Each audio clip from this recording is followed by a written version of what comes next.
Castigo de los criminales. Pregunta: ¿se debería castigar a un criminal o se le debería perdonar y pasar por alto su crimen? Respuesta: hay dos clases de acciones punitivas. Una es la venganza y la represalia, y la otra el castigo y la compensación. Un individuo no tiene derecho a cobrar venganza, pero el Estado tiene derecho a castigar al criminal. El objetivo de este castigo es desalentar y disuadir a otros de cometer crímenes semejantes. Sin embargo, si a los criminales se les abandonara a su suerte, se alteraría el orden del mundo.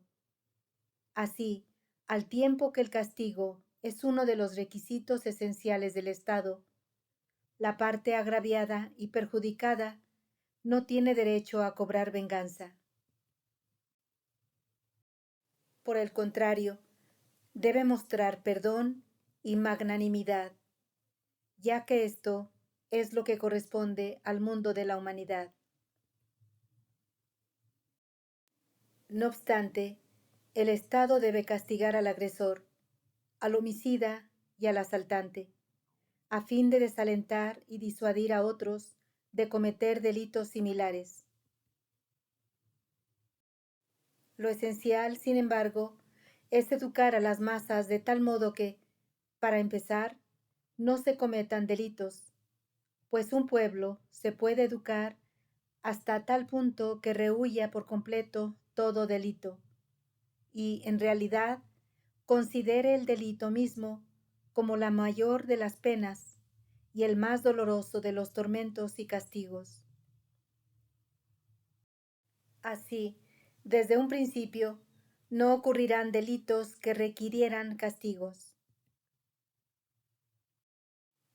Debemos hablar solamente de lo que es posible en la práctica en el mundo.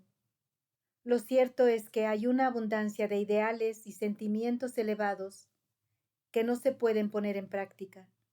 Por lo tanto, debemos limitarnos a lo que es factible. Por ejemplo, si alguien hace daño, agravia y ataca a otro, y éste se desquita de la misma manera, esto constituye venganza y es censurable. Si Pedro mata al hijo de Pablo, Pablo no tiene derecho a matar al hijo de Pedro. Si lo hiciera, sería un acto de venganza y censurable en extremo. Más bien, debe actuar de manera opuesta y mostrar perdón, y, de ser posible, prestarle incluso alguna ayuda a su agresor. Esto es, en verdad, lo digno del ser humano, pues, ¿qué gana uno con la venganza? Las dos acciones son de hecho iguales. Si una es reprochable, también lo es la otra. La única diferencia es que una precedió a la otra. Sin embargo, el Estado tiene derecho a preservar y proteger. No guarda resentimiento ni abriga enemistad hacia el homicida, pero decide encarcelarlo o castigarlo únicamente para asegurar la protección de otros. La finalidad no es la venganza, sino un castigo a través del cual se proteja a la sociedad. De otra forma, si tanto los sucesores de la víctima como la comunidad perdonasen y devolviesen bien por mal, los malhechores nunca cesarían su ataque, y a cada momento se produciría un homicidio. Es más, individuos sanguinarios como lobos destruirían totalmente al rebaño de Dios. El Estado no actúa motivado por la mala voluntad al aplicar el castigo. Actúa sin prejuicio y no busca complacer su sentimiento de venganza. Al imponer el castigo, su finalidad es resguardar a los demás e impedir en el futuro la comisión de actos tan viles. Así, cuando Cristo dijo, al que te abofetee en la mejilla derecha, ofrécele también la otra.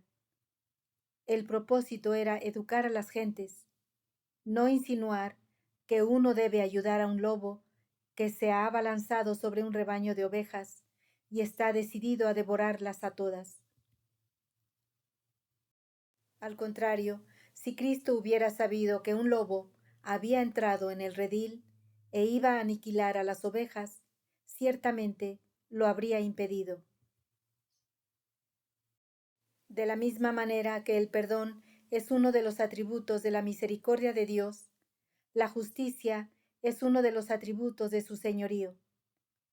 El pabellón de la existencia se apoya sobre el pilar de la justicia y no del perdón, y la vida de la humanidad depende de la justicia y no del perdón. Por tanto, si fuera a promulgarse un decreto de amnistía en todos los países, el mundo entero se vería sumido en la confusión, y los cimientos de la vida humana quedarían destrozados. Asimismo, si las potencias de Europa no hubiesen resistido al tristemente célebre Atila, no habría dejado a ningún alma con vida. Algunos humanos son como lobos sanguinarios.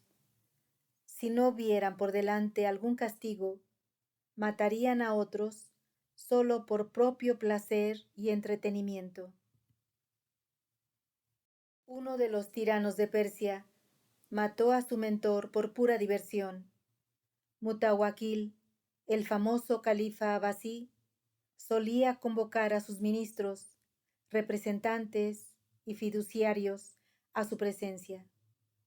Mandaba soltar en medio de ellos una caja llena de escorpiones y, tras prohibirles moverse, estallaba en carcajadas cada vez que uno recibía una picadura.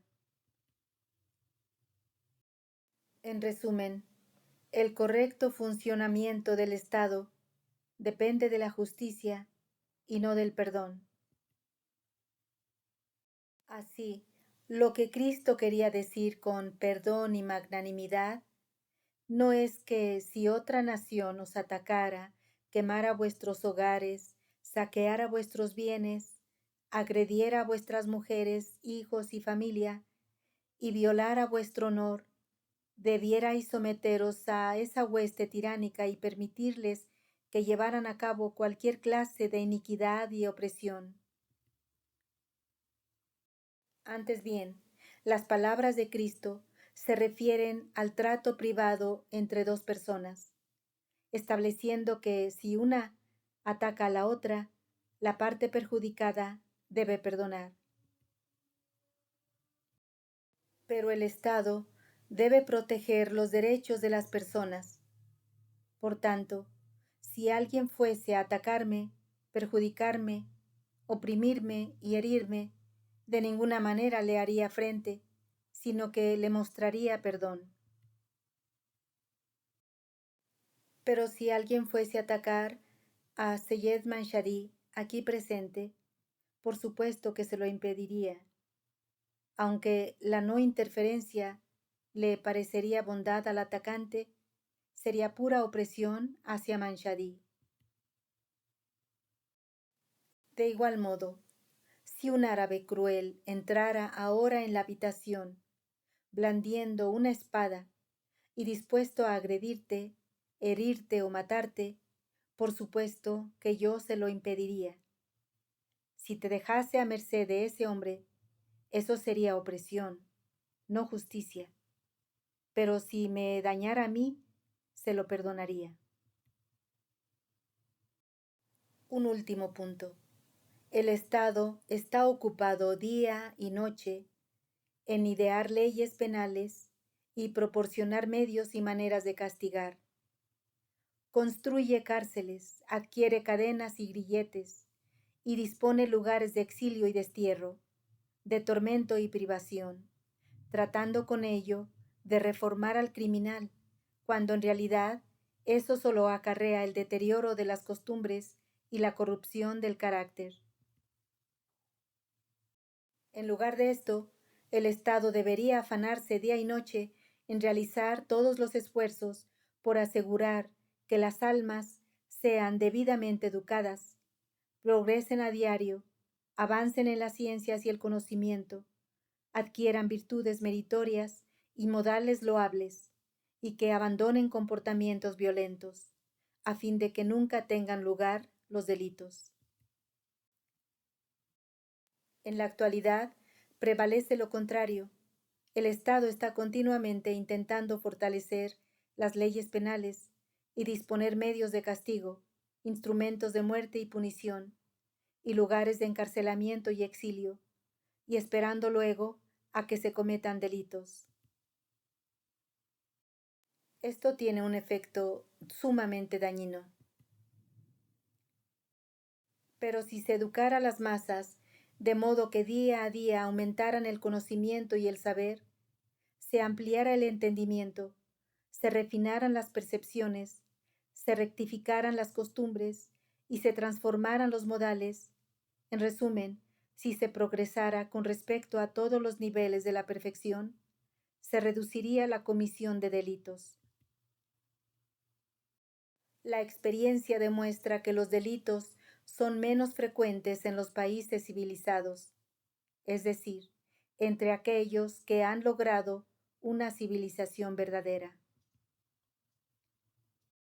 Y la verdadera civilización es la civilización divina, la civilización de aquellos que combinan las perfecciones materiales con las espirituales, puesto que la ignorancia es la causa fundamental del delito. Cuanto más avancen el conocimiento y el saber, menos delitos se cometerán.